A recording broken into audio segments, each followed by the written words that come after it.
त्यांचं असं म्हणणं होतं अजून काही गुन्हे याच्यामध्ये आम्हाला ॲड करायचे, तर तशा पद्धतीच्या संबंधित तपास अधिकाऱ्यांना सूचना दिलेल्या आहेत की याच्यामध्ये सप्लिमेंटरी आपल्याला सेक्शन लावता येतं. त्याच्यामुळे त्यांचं म्हणणं आहे किंवा अजून काही त्यांच्याकडे पुरावे असतील, त्यांना काही सांगायचं असेल, घटना घडल्या कदाचित माणूस त्या दुःखात असतो किंवा त्या वेदनेच्या ह्याच्यामध्ये सगळ्या गोष्टी आठवत नाहीत, पण नंतर काही पुरावे असतील किंवा माहिती सांगायची असेल तर ती याच्यामध्ये आपण ॲडिशनल करून देऊ शकतो. आणि म्हणून तशा पद्धतीच्या सूचना ह्या पोलीस विभागाला दिलेल्या आहेत. याच्यामध्ये DNS अंतर्गत सर्व कलम ही या गुन्ह्यामध्ये नोंदवलेली आहे. दुसरी गोष्ट, या सगळ्यांमध्ये या कलमांमध्ये जर पहिल्या दिवसापासून पाहिलं तर 5 आरोपींवरती गुन्हा नोंदवला, त्याच्यापैकी 3 आरोपी अटकेत होते, 2 आरोपी फरार होते. सकाळी सुद्धा निश्चितपणे आपल्या सगळ्यांनी गुरुची माध्यमातून बातमी चालवली की जे फरार 2 आरोपी होते, म्हणजे याच्यामध्ये दीर आणि सासरा असेल, तर त्यांना आज सकाळी पहाटे अटक करण्यात आली होती. खरं तर पोलिसांची स्वतःची जी टीम असते ती कार्यरत असते, पण त्याच्या पलीकडे सायबरची असेल, क्राईमची असेल आणि अँटीगुंडा टीम असेल, ती सुद्धा यामध्ये जेणेकरून आरोपीचा फरार आरोपीचा तपास करता येईल. तर या सगळ्यांमध्ये खरंही आपल्या माध्यमातून माझ्याबरोबर काही पोलीस अधिकारी येणार होते किंवा ऑफिसला ही बेदक होती, त्याच्यामुळे बाळासंदर्भातला घटनाक्रम की बाळ देतानाचा घटनाक्रम किंवा याच्यामध्ये काय झालं तर बाळ वैष्णवीच्या आईवडिलांच्या ताब्यात देण्यापूर्वी सकाळी मी 1 तास अगोदर ट्विट करून आणि व्हिडिओच्या माध्यमातून आपल्याला माहिती दिली होती. CWCच्या माध्यमातून ही प्रोसेस पूर्ण करून बाळ आईवडिलांच्या ताब्यात दिलं, पण त्याच्या संदर्भातले अनेक प्रश्न आपले जे होते ते संबंधित पोलीस आणि CWC हे आपण बोलले होते, जेणेकरून तुमच्या सगळ्यांच्या प्रश्नांना उत्तर देता येईल. यामध्ये ही घटना घडल्यापासून बऱ्याचशा गोष्टी विचारल्या जातात किंवा अनेकांच्या मनामध्ये शंका असेल, अनेक अफवा पसरवल्या जातात. म्हणून मला आवर्जून सांगायचं आहे, 6/11/2024 ला करिश्मा गौड यांनी राज्य महिला आयोगाला मेल केला. हा मेल होता 11:50 रात्री, आणि 11:50 रात्री मेल आल्यानंतर, हा 6 तारखेचा मेल आल्यानंतर राज्य महिला आयोगाने त्याच्यावरती संबंधित पोलीस स्टेशनला पाठवून याच्यामध्ये कारवाई करण्यासाठीच्या सूचना दिल्या होत्या. हा राज्य महिला आयोगाची तक्रार अर्ज आहे आणि करिश्मा मी तेच सांगते, आमच्याकडे पहिली तर ह्याच्यामध्ये ही तक्रार आल्यानंतर आम्ही ती तक्रार होती, ती जी तक्रार होती ती त्यांच्या भाऊजाई आणि घरातल्या लोकांच्या विरोधात. त्याच दिवशी आमच्याकडे दुसरी तक्रार आली 6/11/2024 ला. त्याच दिवशी तक्रार आली ती होती मेघराज जगताप, म्हणजे मयुरी गवणे, म्हणजे मयुरी जगताप यांच्या भावाने आमच्याकडे त्याच दिवशीची तक्रार केली होती 6/11/2024 ला. ही तक्रार केल्यानंतर आम्ही त्या अनुषंगाने 7 तारखेला 11:30 वाजता, म्हणजे 6 तारखेला तक्रार ह्या दोन्ही आल्या, एकाच दिवशी दोन्ही तक्रारी लागोपाठ आल्या, आणि 7 तारखेला या दोन्ही तक्रारी ह्या बावधन पोलीस स्टेशनला पाठवून त्याच्यावरती कारवाई करण्यासाठी राज्य महिला आयोगाने तक्रारदारांना पत्र पाठवलं, पोलिसांनाही पत्र पाठवलं आणि याच्यामध्ये कारवाई करावी अशा पद्धतीच्या सूचना दिल्या. आणि म्हणून 6/11ला ज्या दिवशी तक्रार आली त्या दिवशीची 485 ची FIR ज्यांनी तक्रार दाखल केली होती त्यांच्यासाठी, म्हणजे एक तक्रार होती ती करिश्मा गवणे यांच्यासाठीची एक FIR ती, आणि दुसरी होती ती मेघराज जगताप यांनी जी आमच्याकडे तक्रार दाखल केली ती होती ती मयुरी जगताप यांच्यासाठीची त्याच दिवशीची, त्यांच्यासाठीची एक FIR. या दोन्ही FIR आणि या दोन्ही तक्रारी, म्हणजे ही त्या दोन्ही FIR आहेत, त्या दोन्हीच्या संदर्भातल्या तक्रारी ह्या बावधन पोलीस स्टेशननी घेतलेल्या होत्या आणि त्यांच्या तक्रारी त्या 2 वेगवेगळ्या FIR ह्या त्यांच्या क्रॉस कम्प्लेट एकमेकांच्या विरोधात 7 तारखेला बावधन पोलीस स्टेशनमध्ये दाखल झाले. कम्प्लेट असल्यामुळे या संबंधित पोलिसांनी त्यांना तक्रारदार जे दोन्ही होते ते कुटुंबातले एकमेकांविरोधातच तक्रारी असल्यामुळे कौटुंबिक वाद हा काउन्सिलिंग करून मिटवावा याचा प्रयत्न, आणि कोणत्याही DVच्या केसेस आल्या तर सुरुवातीला 3 काउन्सिलिंग कंपल्सरी भरोसा सेलच्या माध्यमातून केले जातात. त्याच्यामुळे पोलिसांच्या माध्यमातून याच्यासाठी काउन्सिलिंगसाठी हे कुटुंब बोलवलं होतं. आणि ह्याची पुढची माहिती तुम्हाला द्यायची म्हणून मी आयोग आणि ते तपास अधिकारी त्या ठिकाणी होते, पण आपल्या खातीर या ठिकाणी मांडले. मला परत एकदा तपास अधिकारी आल्यानंतर की नक्की काय झालं हे पोलिसांच्या माध्यमातून मला तुम्हाला सांगता येईल. तर या घटनेमध्ये या दोन्ही बऱ्याच जणांचं एक अफवा, म्हणजे मला आश्चर्य याच्यासाठी वाटतं, त्या सगळ्या घटनांमध्ये सुरुवातीपासून आयोगाकडे ज्या तक्रारी आल्या ही पहिल्या दिवसापासून मी मांडलं आणि घटनेचं गांभीर्य ओळखून कोणतीही तक्रार वैष्णवीच्या संदर्भात आयोगाकडे नव्हती. पण घटना घडल्यानंतर सुमोटो करत पहिल्या दिवसापासून खऱ्या अर्थाने या घटनेला जर वाचा फोडली असेल तर आयोगाच्या माध्यमातून आम्ही ती तक्रार आपल्यापर्यंत पाठवली होती आणि सुमोटो दाखल करून हा घटनाक्रम आणि याच्यावर कारवाई करावी असं सविस्तर आपल्याकडे आम्ही देत होतो. तरीसुद्धा मला असं वाटते की या संपूर्ण प्रक्रियेमध्ये तपास अधिकारी असतील यांनी चांगल्या पद्धतीचा तपास केलेलाच आहे.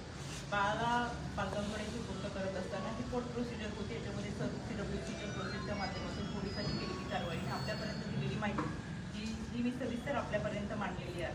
आणि एकंदरच त्या सगळ्या घटनांमध्ये आता पालकांचं जे म्हणणं आहे की याच्यामध्ये अजून काही ॲडिशनल गुन्हे दाखल करायचे तर पोलिसांचे काही पुरावे असतील तर ते त्याच्यामध्ये ॲड करून घ्यावे, सप्लिमेंटरी सेक्शन म्हणून त्याच्यामध्ये आपल्याला ॲड करून घेता येईल. मग या सगळ्यांमध्ये हे मांडत असताना मला काही गोष्टी आवर्जून नमूद करायचे आहेत. ते म्हणजे बऱ्याच वेळा प्रश्न हा येतो की अशा घटना घडत असताना आपण खरं तर बालविवाहाच्या विरोधातला कायदा आहे, हुंडाबंदीच्या विरोधातला कायदा आहे आणि गर्भनिधन चाचणी PCPNDT ॲक्टनुसारचा कायदा आहे. मग हे कायदे असताना सुद्धा इतक्या मोठ्या प्रमाणात घटना घडतात. काल देखील गंगापूरमध्ये, नाशिकच्या गंगापूरमध्ये एक हुंड्यासाठी त्या महिलेने आत्महत्या केली. मी स्वतः आयुषी बोलले. तर खरं तर हुंड्याची मागणी करत असताना ज्या पद्धतीचा मानसिक शारीरिक छळ केला जातो आणि त्याच्यामुळं या महिला आत्महत्येकडे प्रवृत्त होतात. तर आपल्या माध्यमातून मला महाराष्ट्राच्या जनतेला आवर्जून सांगायचं आहे की हुंडा प्रतिबंध कायदा आहे, बालविवाह आणि गर्भनिधन चाचणीच्या विरोधातला कायदा आहे. बालविवाहाच्या विरोधातला कायदा असूनही सगळ्यात जास्त बालविवाह हे महाराष्ट्रात ग्रामीण भागामध्ये होताना दिसतात. गर्भनिधन चाचणीच्या विरोधातला कायदा असताना सुद्धा जर आपल्या तालुक्यात, आपल्या जिल्ह्यात, आपल्या शहरात जर गर्भनिधन चाचणी झाली नाही तर आपण शेजारच्या जिल्ह्यात जाऊन गर्भनिधन चाचणी करतो, शेजारच्या राज्यात जाऊन गर्भनिधन चाचणी करतो आणि जर मुलीचा गर्भ असेल तर त्या मुलीची हत्या करतो. एकंदरीत सांगायचं काय, एका बाजूला कायदा सुव्यवस्था प्रशासन त्यांचं काम करत असतं, आपल्यासाठी कठोर कायदे आहेत, पण आपण ते कायदे मोडण्याकडे जास्त कल आहे का असा प्रश्न करतो.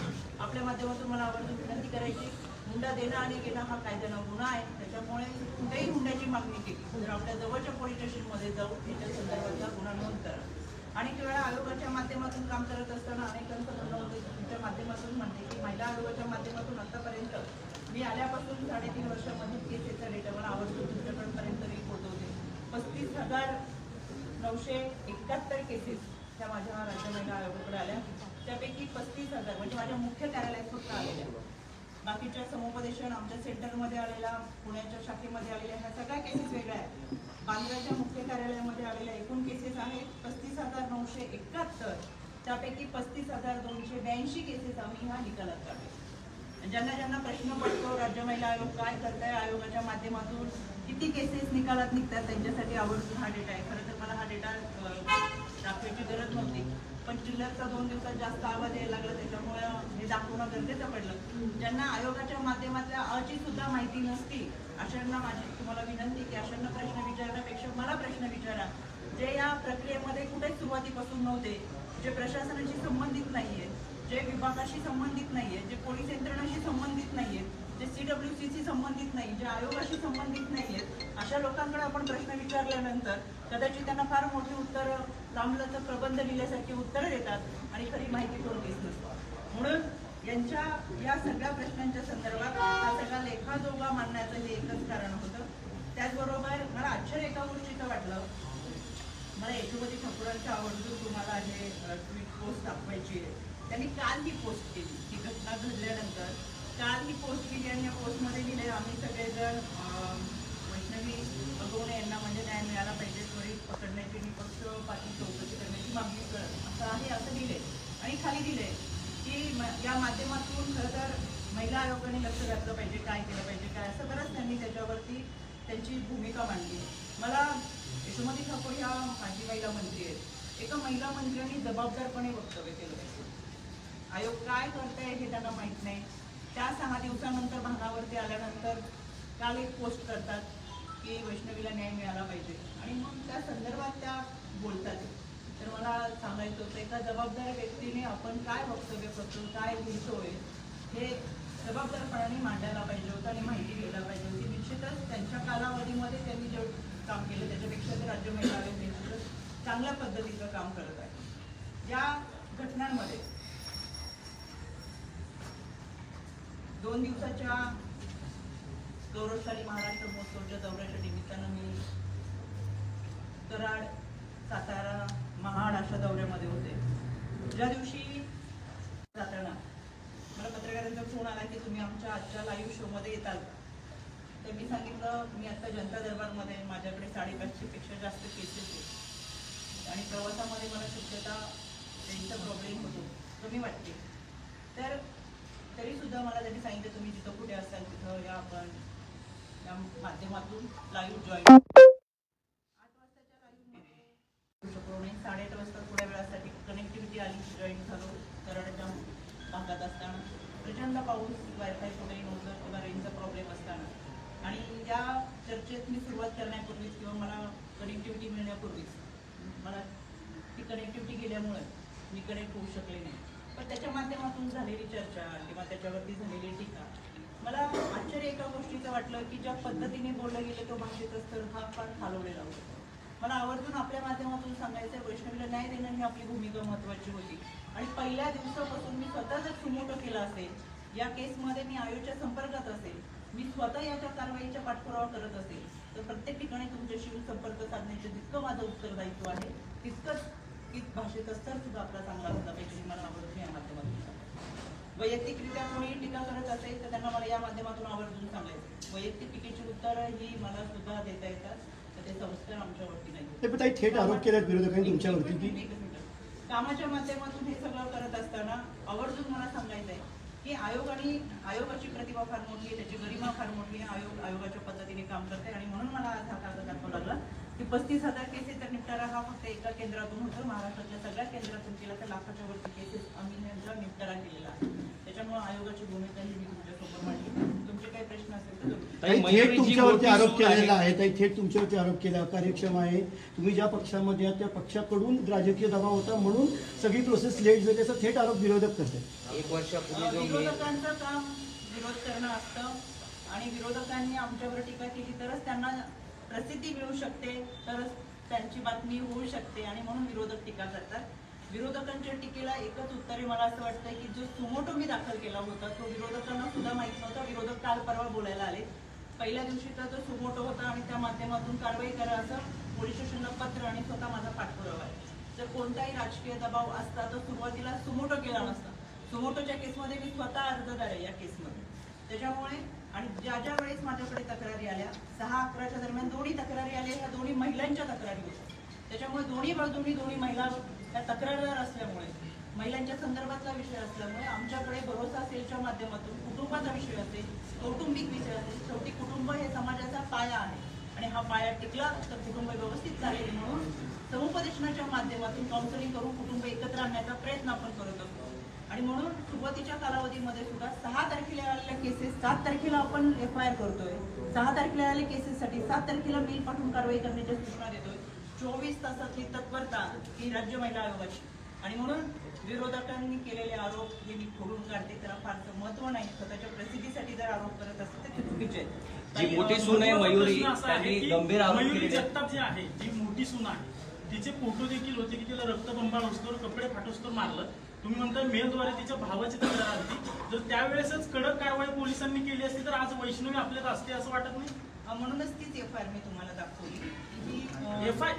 पुढे काही झालं नाही. वर्षापेक्षा जास्त आणि त्यांच्याच घरातल्या एका मुलीने आत्महत्या करावी लागली. काही त्याच्यावरती काही फॉलोअप झाला नाही. त्यांच्याच घरातल्या सुनेला आत्महत्या करावी लागली. तेव्हा ती झाली असती तर हे झालं नसतं. तुमचा कंप्लायन्स जो आहे तो 7 तारखेच्या मेल नंतर परत कधी ते जरा सांगा. या केसमध्ये मयुरीच्या 7 तारखेला महिला आयोगाने पहिला कंप्लायन्स केलाय पोलिसांबरोबर. त्याच्यानंतरचा फॉलोअपचा कंप्लायन्स कधी झालाय. महिला आयोगाचं काम महिला आयोगाकडे आलेल्या तक्रारी ज्या असतात त्या संबंधित विभागाला पाठवून त्याच्यावर कारवाई करण्याचं असतं.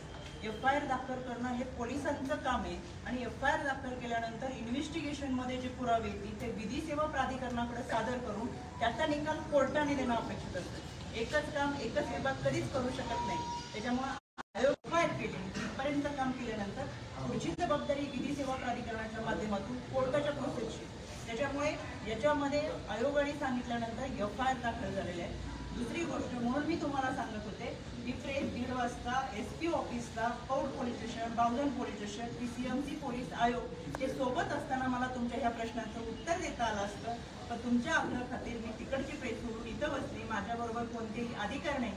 आणि म्हणून मला आवर्जून हे सांगायचं होतं की काही गोष्टी त्यांच्याकडच्या आहेत. संबंधित तपास अधिकारी 2024 मध्ये केलेले तपास, 2025 मध्ये वर्ग झालेलं पोलीस स्टेशन आणि त्या अंतर्गत त्यांनी काय भूमिका घेतली हे मला ते असताना जास्त चांगल्या पद्धतीने तुम्हाला सांगता आलं. काही मयुरीने त्याच्यामध्ये एकच विषय असा होता की आयोगाने काही केलं नाही हे सांगण्यासाठी मी आले. एका संविधानिक पदावरती काम करत असताना, प्रामाणिकपणे त्या खुर्चीला न्याय देत असताना 24 तासाच्या आत आम्हाला दिवसभरात 350-400 तक्रारी येतात. या आलेल्या तक्रारींमध्ये 24 तासाच्या आत मेल करून ती तक्रार दाखल करून FIR दाखल केलेली ही तत्परता मला तुम्हाला सांगायची. जर मेल आला असता, तक्रार आली असता आणि दुर्लक्ष केलं असतं तर गोष्ट वेगळी होती. यामध्ये सुमोटो दाखल केलाय. 6-11च्या केसेसमध्ये एका दिवसामध्ये FIR दाखल केली आहे. आता मला परत पोलिसांना जाऊन मी विचारते आणि त्याच्यासाठी मी तुम्हाला म्हटलं होतं त्यांच्याबरोबर बसून आपण चर्चा करू. पण मी त्यांच्याकडून महिला आयोगाचं काम फक्त मेल करणं एवढंच आहे. पुढे त्याचा फॉलोअप काय केलं किंवा तक्रारीचा काही निकाल लागला का, कन्व्हिक्शन मिळत झालं का त्याच्यात? आलेल्या या 35,000 तक्रारींचा जो निपटारा केलाय तो फक्त मेलवरच केलाय. आणि मयुरी जगतापनी ऑन रेकॉर्ड अशी माहिती दिली. मला थोडंसं फॉलोअप करा राज्य महिला आयोगाला आणि कमिशनला. तर जिल्ह्याच्या ठिकाणी प्रत्येक जिल्ह्यात त्या जिल्ह्यात गेल्यानंतर आम्ही बसताना कलेक्टरांना बरोबर घेतो, कमिशनरांना बरोबर घेतो, CO असतात आणि विधी सेवा प्राधिकरण असतं. आलेल्या तक्रारी ह्या विधी सेवा प्राधिकरणाच्या माध्यमातून आयोगाकडे कोणतीही तक्रार आली तर आपण त्याच्यावर लगेच सांगत नाही. DBची जर केस असेल तर आपण म्हणत नाही घटस्फोट घ्या बाजूला. आमच्याकडे तक्रार आल्यानंतर ती तक्रार आम्ही भरोसा सेलकडे देतो, कारण की कुटुंबामध्ये समझोता झाला पाहिजे हा त्या पाठीमागचा प्रयत्न असतो. कारण त्या कुटुंबातल्या लहान मुलांचा भवितव्याचा प्रश्न असतो आणि कंपल्सरी 3 काउन्सिलिंग करणं हा GR आहे. कोणत्याही कुटुंबाची तक्रार येऊ दे, एकत्रित बसून प्रत्येकाला अर्जदार आणि गैर अर्जदाराला संवादासाठी आणि भूमिका मांडायला वेळ देणं हे त्यांचं काम असतं. आमच्याकडे तक्रार आल्यानंतर ती तक्रार पोलीस स्टेशनला दिल्यानंतर भरोसा सेलमध्ये त्यांचं काउन्सिलिंग होईपर्यंत आणि समझोता होईपर्यंत 7-7 दिवसाचा कालावधी दिला जातो, कधी 15 दिवसाचा कालावधी दिला जातो. अर्जदार खूप तातडीने तक्रार दाखल करतात, पण गैर अर्जदार कधी बाहेरगावी आहे म्हणून सांगतात कारण त्यांना गरज नसते, अर्जदाराला गरज असते. गैर अर्जदार कारण सांगत असतात, नोकरीच्या ठिकाणी बाहेर कुठे, आणि म्हणून बऱ्याच वेळा गैर अर्जदार गैरहजर राहतात आणि याच्यामुळे कधी कधी या काउन्सिलिंगला उशीर होतो. त्याच्यामुळे ह्या सगळ्या केसेसचा पाठपुरावा करत असताना ह्याचे फीडबॅक आमच्यापर्यंत पोहोचत असतात. ज्या केसेस सॉल्व्ह होतात त्या भरोसा सेलच्या माध्यमातून आणि जिल्हा महिला बाल विकास विभागातून आमच्याकडे येतात. त्याच्यामुळे या केसेसमध्ये मला असं वाटतं FIR दाखल झाल्यानंतर आता मी पुढची माहिती घेऊ. मयुरीच्या प्रकरणात महत्वाचा विषय आहे की तिची तक्रार जी होती ती हानमारीची होती. तिचे कपडे फाटे वस्तूवर, रक्तबंबाळ वस्तूवर तिला विनयभंग करण्याचा प्रयत्न केला. तुम्ही म्हणताय आम्ही मेल फॉरवर्ड केला पोलिसांना, पण मयुरीच्या वेळेस तक्रार दाखल करायला गेली तो खूप वेळ दिला पोलीस स्टेशनला बसवलं.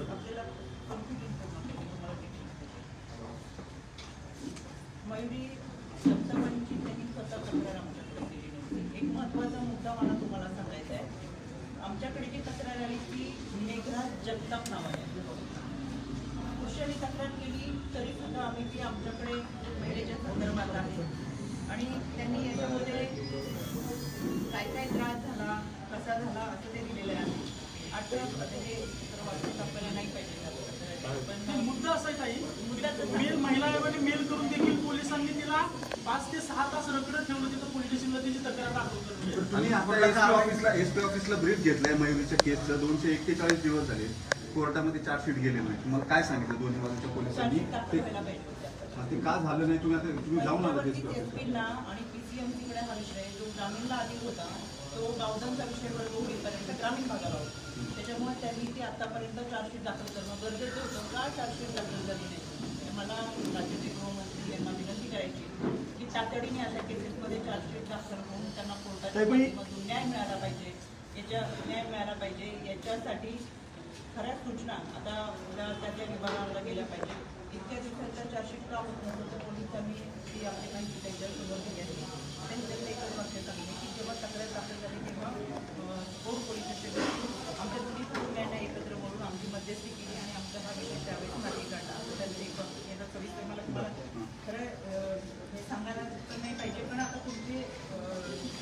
पाहता मला असं वाटतंय की ह्या सगळ्या गोष्टी थोडक्यात त्याचे काही विषय आहे त्यांनी असं त्यांच्या सांगितलं वैयक्तिक बाबतीत सांगता पोलिसांनी हलगर्जीपणा केला या प्रकरणामध्ये की नाही केला हे तुम्ही सांगा. जर केला असेल तर तुम्ही महासंचालकांना पत्र देणार आहात का? संबंधित असलेल्या अधिकाऱ्यांवर कारवाई करा. मुख्यमंत्र्यांना पत्र देणार आहात का? लेखी त्यांच्यावरती कारवाई करा. तुम्ही स्वतः पोलीस आयुक्तांकडे त्यांच्यावरती कारवाई करायची मागणी करणार आहात का? संबंधित अधिकारी किती आणि कोणते कोणते? प्रौढ, बावधन म्हणजे ग्रामीण आणि PCMCचे. 2024 मध्ये ही केस दाखल झाली तेव्हा बावधन करून ती ग्रामीणकडे होती. फेब्रुवारीमध्ये वर्ग झाल्यानंतर ते आता PCMC मध्ये गेले त्याच्यामुळे 4 अधिकारी याच्यामध्ये आहेत. केस वर्ग होण्यापूर्वीचा तपास असतील आणि वर्ग झाल्यानंतर ते तपास. ते 4ही अधिकारी आता निवडणुकीच्या मीटिंगमध्ये मला भेटतील. का करू शकले नाही काय अडचण आहे आणि म्हणून मी SP नाही तिथं बोलतो. PCMC चे अधिकारी सुद्धा तिथं बोलवले. तर दिरंगाई किंवा हे चुकीचं आहे आणि त्याच्यामुळे पोलिसांनी याच्यामध्ये एक वाक्य नमूद केलेलं आहे. दोन्ही कुटुंबियांना बोलून मध्यस्थी केल्यामुळे वाद होता. त्यावेळेचा वाद मिटवल्यामुळे कदाचित हा विषय परत तक्रार आली नसल्यामुळे हा विषय तसाच राहिला असता. बेसमरी फायनल करायला पाहिजे त्याच्यामध्ये कोर्टामध्ये त्यांनी काहीच केलं नाही केस क्लोज करायला. केलेला मी माहिती घेतल्या पाहिजे. त्याच्यामुळे या केसमध्ये सुद्धा त्यांनी मेन्शन केले की एकत्र बसून हा वाद तात्पुरता मिटवला. त्यावेळेस हा वाद तिथं मिटला नसता तर पुढचीही कारवाई झाली असती आणि स्वतः त्यांचं तक्रारदारांचं पत्र आहे मला त्यांची माहिती आम्हाला नको. ही माहिती मिळते मयुरीच्या कुटुंबियांकडून किंवा मयुरीकडून सुद्धा हे सतत सांगण्याचा प्रयत्न केला जातोय की त्यावेळेस हगवण्यांच्या बाजूला जो पॉलिटिकल क्लाउड होता त्या क्लाउडचा वापर करून ते प्रकरण दाबण्यात आलं. दोन्हीकडच्या पोलिसांनी हे प्रकरण सामोपचारानं मिटलं असं सांगण्याचा प्रयत्न जरी केलेला असला तरी आज तागायत मयुरी त्यांच्याकडे राहत नाही ती दुसरीकडे राहते. म्हणजेच जो आरोप केला जातोय की तुमच्या पक्षाचं हगवण्यांना पाठबळ होतं त्या आरोपामध्ये काही तथ्य आहे असं तुम्हाला वाटतं का? कारण कारवाई झालेली नाही हे क्लिअर आहे. चार्जशीट गेलेलं नाही हे क्लिअर आहे. ही समरी फाईल झालेली नाही हे क्लिअर आहे. असं असून त्या गुन्ह्यामधले आरोपी मोकाट करत होते आणि त्यांच्यामुळे आता आणखी एका मुलीने आत्महत्या केली आहे जी हत्या सुद्धा ठरू शकते. तुमच्या माहितीसाठी सांगते पहिल्या दिवसापासून दादांनी सांगितले आणि आत्ताच नाही तुम्ही सगळी जाणून कोणती व्यक्ती गुन्हेगार असेल किंवा चुकीचं काम करत असेल आणि ती माझ्या किती जवळची असेल ते फाईलमध्ये घालणार त्यामुळे कारवाई करा ह्या सूचना दादांच्या सुरुवातीपासून आहे. इतकंच काय मी आयोगाचे अध्यक्ष झाल्यानंतर पहिल्यांदा दादांना भेटले तेव्हा दादांनी सांगितलं की कोणत्याही तक्रारी तुझ्याकडून दे जात धर्मपात न पाहता अगदी माझ्याबद्दलची तक्रार आली तरी कारवाई करायची. इतकी रोखठोक भूमिका दादांनी सुरुवातीपासून मांडली. त्याच्यामुळे पॉलिटिकल व्यक्ती आणि म्हणून चार्जशीट गेली नाही हा विषय अजिबात नाही. याच्यात तथ्य नाहीये आणि याच्या पोलिसांवर जर कोणाचा दबाव असेल तर त्याची मी माहिती घेईन. हे चुकीचं आहे. लवकरात लवकर चार्जशीट दाखल व्हायला पाहिजे होती. त्याच्यासाठी नक्कीच काय जाब आहे तो मी पोलिसांना विचार. याच्यामध्ये संबंधित कोणी अधिकारी असतील तर का दिरंगाई झाली तर त्यांच्यावरती सुद्धा कारवाई करण्याच्या सूचना दिल्या जातात. ताई हा मेल जो आला तो मेल पहिला कुणाचा आला? किती वाजता कुणाला मेल आला म्हणजे किती वाजता आणि पहिली तक्रार कोण केली? मी तुम्हाला दाखवले करता पण मी तुम्हाला त्याच्यात ताई निलेश चव्हाण जो आहे या प्रकरणामध्ये निलेश चव्हाण आहे हा देखील आता ह्याच्यावरती देखील गुन्हा दाखल झालेला आहे. मात्र त्याच्यावरती काही कारवाई होणार आहे का? आता नवीन माहिती समोर येते की तो त्याच्या बायकोला देखील अशाच प्रकारे टॉर्चर करतोय किंवा अशाच प्रकारे त्रास देतो. मी या जे तक्रारदार आहेत त्यांनी त्यांच्याशी चर्चा करेल त्यांना विचारून घेईल त्यांची काय तक्रारी ही तक्रार माझ्याकडे नाही. काही बऱ्याच तक्रारी ह्या पोलीस स्टेशनला परस्पर गेलेल्या पोलीस स्टेशनमध्ये जातात तिथून भरोसा इकडे जातात त्याच्यामुळे तो आमच्याकडे तक्रारी येत नाही. आता ह्या तक्रारींची मी सविस्तर माहिती घेते ज्या पोलीस स्टेशनला त्यांनी दिली असतील आणि पोलिसांनी का नाही कारवाई केली तर ते कारवाई करण्यात असताना दिरंगाई का झाली त्याच्यामध्ये कोणी दोषी असेल तर त्यांच्यावर कारवाई केली जाईल. मग माझ्याकडे याच्या संदर्भातली कोणतीही तक्रार नव्हती आणि जी पोलिसांकडे गेली असेल ती माहिती निलेश चव्हाणवर किडनॅपिंगची एक स्टेटमेंट दिलेलं आहे की या सगळ्या कारवाईमध्ये दिरंगाई झालेली आहे आणि रुपाली चाकणकरांवरती सदोष मनुष्यवधाचा देखील गुन्हा दाखल झाला पाहिजे अशी देखील त्यांनी मागणी केली. रोहिणी खडसे आता काही वेळापूर्वी म्हटलं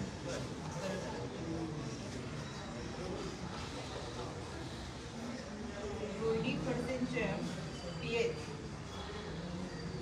पांडुरंग नाफडे त्यांची मिसेस सीमा पांडुरंग नाफडे यांनी राज्य महिला आयोगाला तक्रार केलेली आहे की पतीने मारहाण केलेली प्रचंड त्रास दिलाय लहान 1 वर्षाचं बाळ असून मला सांभाळत नाही वगैरे. त्याच्यानंतर तो तक्रार अर्ज आणि फैजपूर पोलीस स्टेशनला फोन करून सांगितलं की संबंधित महिलेची तक्रार घेऊन तुम्ही त्यांच्यावरती कारवाई करा आणि महिलेला न्याय द्या. या सीमा पांडुरंग नाफडे यांनी सांगितलं की रोहिणी खडसे आणि त्यांच्या शहर अध्यक्ष पदाधिकारी आहेत, त्यांनी मला फोन करून धमकी दिली, जर घराच्या बाहेर निघाले आणि तक्रार दाखल केली तर आम्ही जीव मारू. त्याच्यामुळे मी स्वतः पोलिसांना फोन करून सांगितले फैजपूर पोलीस स्टेशनला की त्या महिलेला पोलीस प्रोटेक्शन द्या, त्यांना जीव मारण्याची धमकी संबंधित लोकांकडून येते आणि अशा पद्धतीची ही मानसिकता, विकृत मानसिकता समाजामध्ये. त्याच्यामुळे दिव्याखाली एवढा अंधार असणाऱ्यांनी आयोगावरती बोलू नये. आम्ही आमच्या स्वकर्तृत्वापर्यंत आहोत, वडिलांच्या नावाने नाही. त्याच्यामुळे आपण काय करतो हे पाहणं गरजेचं आहे. आणि माझ्यावर टीका केली म्हणून तुम्ही त्यांचं नाव घेऊन प्रश्न विचारला म्हणजे तेवढीच नावाची जाहिरात झाली.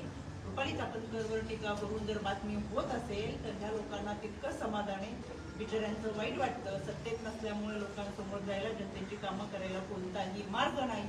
त्याच्यामुळे अशा पद्धतीची ते टीका करत असतील ते दुर्दैव आहे.